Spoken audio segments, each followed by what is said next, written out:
Hello everyone, and welcome back to the Mech Lab, where we try to be a better mech commander every day. Today we are going to combine a lot of the knowledge that we have learned so far into what is probably why most of you are here. The topic of today's video is building your force in Battletech. Now, this is a very broad subject. You can get into combined arms with all kinds of different things, and the ideal force is going to depend on what you need it to do.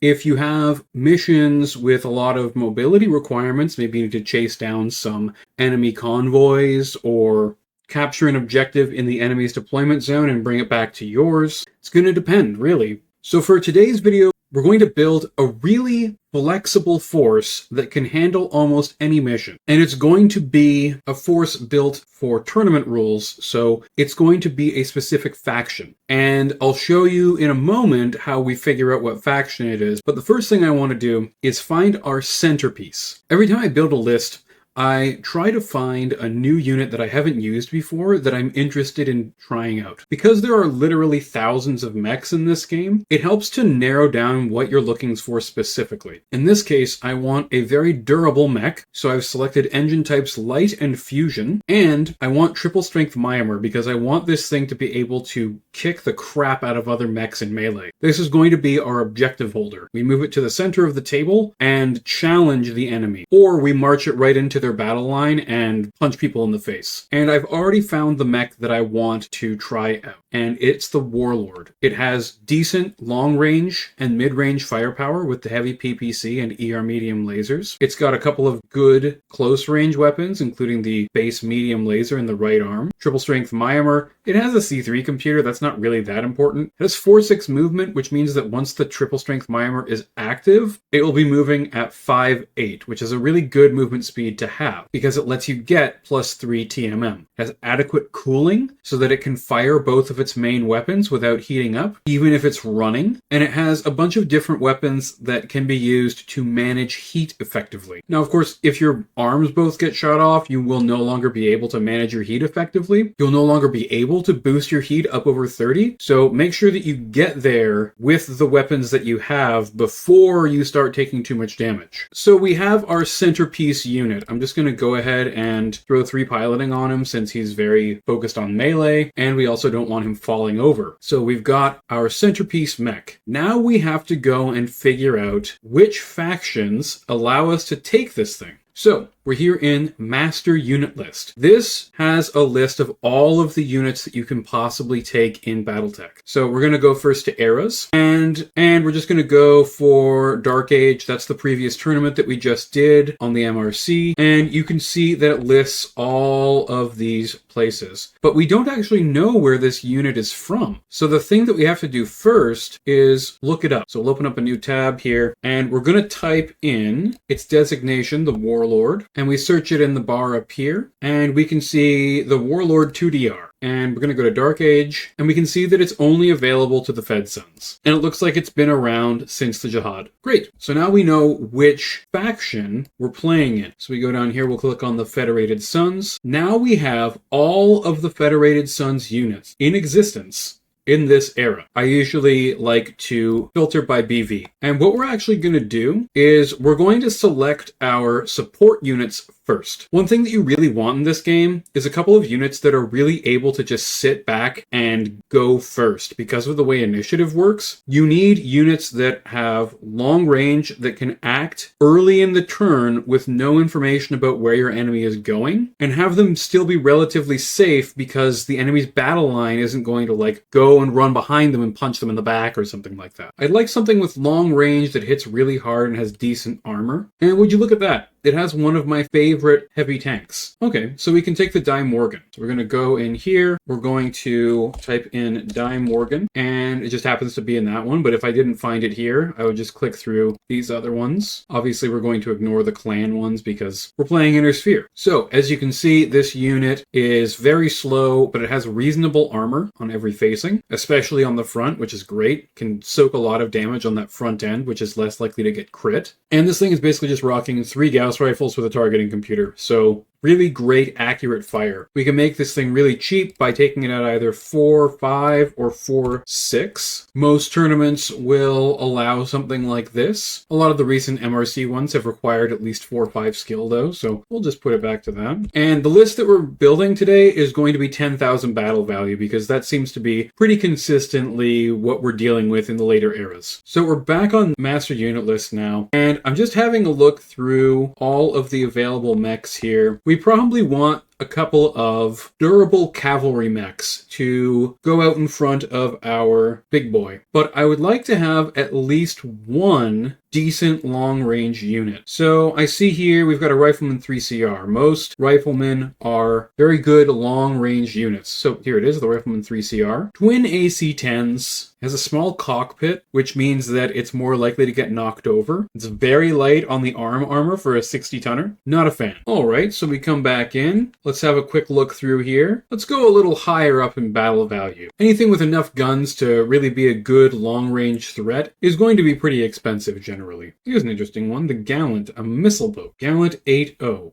A missile boat. Let's have a look at this. Wow, what an interesting mech. 355, so it has some decent mobility to get into a perch somewhere. Plenty of armor, over 200. It does have an XL engine, which I'm not a huge fan of. And it's horribly oversynced. I'm not sure why it has so many heat sinks when it can barely even produce 28 heat with all of its weapons. It does have a lot of medium X-pulse lasers, which is kind of cool on a jumpy 70-ton mech. But overall, this is not a great support unit. Now, what we're looking for actually with our support unit is something that's going to be able to fire from long range and have piercing weapons on it. So I've taken the liberty of just filling out the rest of the list. So we've got our Rifleman C3. These are Clan ER large lasers and 2 Ultra AC5s. Pretty decent long range weapons. Has a good amount of armor, fusion engine, so it's reasonably durable. This mech has problems, but we're gonna leave it as it is for now. And I'm just going to skip over quickly and show you why we want to have this. So here we have our extremely high-end graphic that I've created for all of you. Please like and subscribe so I can get an actual budget. So we've got the enemy lance here in red and our force here in green. So we've got our Die Morgan and our riflemen in the back. They're providing long-range fire support. They have a broad field of range here on this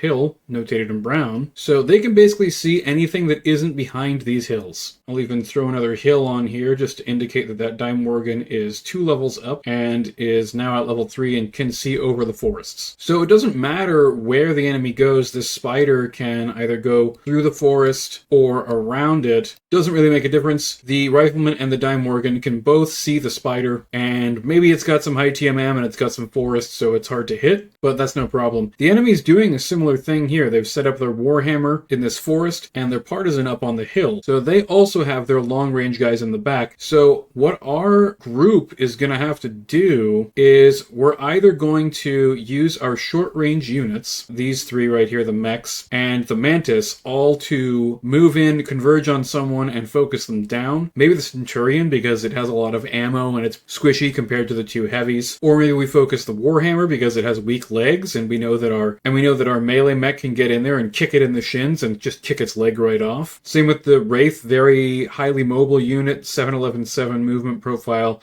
It can easily just jump over this hill, get right on top of the Warhammer, and start kicking it in the shins. Or maybe we want the Mantis and the Wraith to move over here and deal with the Partisan, while these 2 try and deal with the mechs. They have lots of armor, that's kind of their job. But no matter what's going on, the Rifleman and the Die Morgan are up here providing long-range fire support, and they're pretty much safe over here from the threat of these enemy mechs. Even the Warhammer with an ERPPC is going to be doing a range duel with them, and yeah, they'll take some hits from that Warhammer for sure, but it's not going to be as devastating as getting close to an Atlas and a Centurion. Now, they are threatened somewhat by the Spider coming over here and maybe kicking the rear end of the Die Morgan and blasting it with pulse lasers. That's unfortunately a problem, but we've got a Mantis VTOL, very quick. It can come fly back around.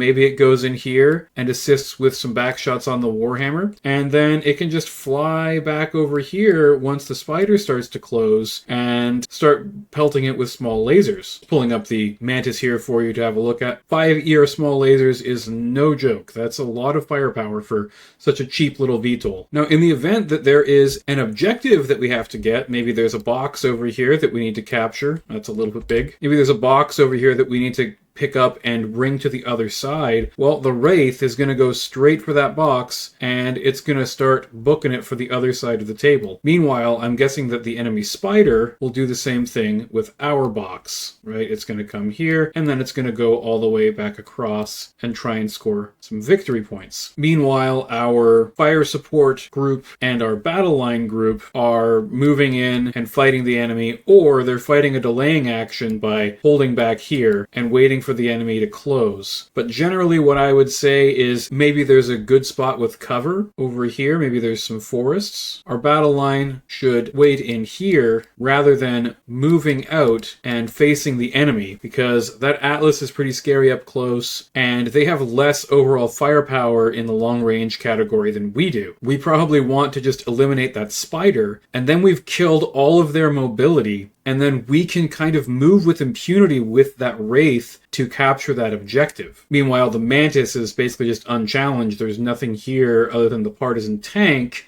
to try and bring it down. So I've got our 6 units here. We've got lots of mobility in this end here with our 2 very mobile units. Again, from the Battletech triangle, these are units that are very heavy on mobility, but I would actually put the Wraith in the very fast end of cavalry type units. It's not quite a scout like a spider would be. It's fast enough, but it also has a good amount of armor, and it's got a pretty good armament as well. But the thing that does make it kind of squishy is the XL engine. It also it has just enough cooling to fire its weapons and run. Gonna get a little hot if it's jumping. We have our fire support units. We've got our Die Morgan and the Rifleman, both not terribly mobile, but have good long range firepower. These guys are going to be our initiative sinks. They sit in the back. They're pretty safe back there because they're protected by the battle line and the threat from the Wraith and the Mantis. Essentially, if these guys get threatened by enemy mobility units, then any or all of these units should be moving to intercept them. Maybe our Warlord and Thunderbolt are moving to engage the enemy, but they notice the spiders coming around the side. They break off this way, and they cut off that route for the spider to come in. Now, they can't completely stop it, but nobody wants to run into the amount of firepower that these 2 mechs have at close range, least of all a spider with less than 100 armor. Then we have our flexible trooper battle line type units. These guys can fight at range. They've got an ER PPC and an MML7 between them, as well as a heavy PPC and a snub-nosed PPC for that mid-range fight, and even some ER medium lasers, which can do some reasonable work, especially considering the targeting computer on the Thunderbolt. Both of these units are quite durable. One of them has actually quite good mobility. A 4.66 is not messing around. This is a unit that can get 3 TMM from that 6 jump. It can be pretty durable if it's jumping from forest to forest, has good armor spread, and the weapons are mostly torso mounted, which means you've got to chew through a lot of that torso armor in order to get to them. We even do have a little bit of anti-infantry with the small pulse laser and the SRMs, but I mean, it's nothing to write home about, right? So what's missing from this list? Well, we don't really have a lot of crit seeking. As I spoke about in the piercing versus crit seeking weapons video, these ER small lasers are very efficient. They can do a lot of alpha strike damage for the battle value that they're costing, only 625, but they can function as crit seeking weapons. They only do 3 damage each, but there's 5 shots here. If you're hitting on 7s, you're probably going to hit about 3 lasers. That's 3 chances to hit a critical location. And then we also do have the MML7 and the array of smaller lasers that we can use in order to open up things as well. This force has also given up a good amount of durability mobility compared to, say, my miserable Metal Mountain list that I ran for the last Dark Age tournament. This list has a heck of a lot more mobility. We've got jump jets on one of our heavies. We've got a 711-7 heavy cavalry unit that's very fast. We've got a VTOL. We've still got some durability, but these guys aren't going to weather the storm the way that my 2 assaults and 2 heavies did with my other list. But I didn't build this list to be ideal. I built it just to show you some good list building theory. One thing that you'll notice is that all of the mechs, except for the riflemen, have hands. They can all pick things up, which can be important in certain missions depending on where you're playing. The Mantis also has ECM, which can be very important if the enemy is running a lot of Artemis. And it has an active probe, which helps it to find things in city fight. VTOLs are really, really great at scouting because they can fly really high in the sky, but in a city fight, there's buildings everywhere. You need other sensors, so having an active probe can be helpful on your scout unit. That's it for today, everyone. Just wanted to give you a quick rundown on how to build a generalist lance that can kind of handle pretty much any scenario. If you want to see how to overwhelm one aspect of the game, you might want to go and check out my miserable Metal Mountain list further up in the Battletech playlist on my channel. While you're there, check out some of my other videos as well. I have more Battletech content coming, guys. If you want to see it, make sure that you hit that subscribe button. Leave a like and a comment if you have any tips or information that you want to share with me. I would love to hear from you. Hope this helps when you're building your next Battletech force. You guys have a great day.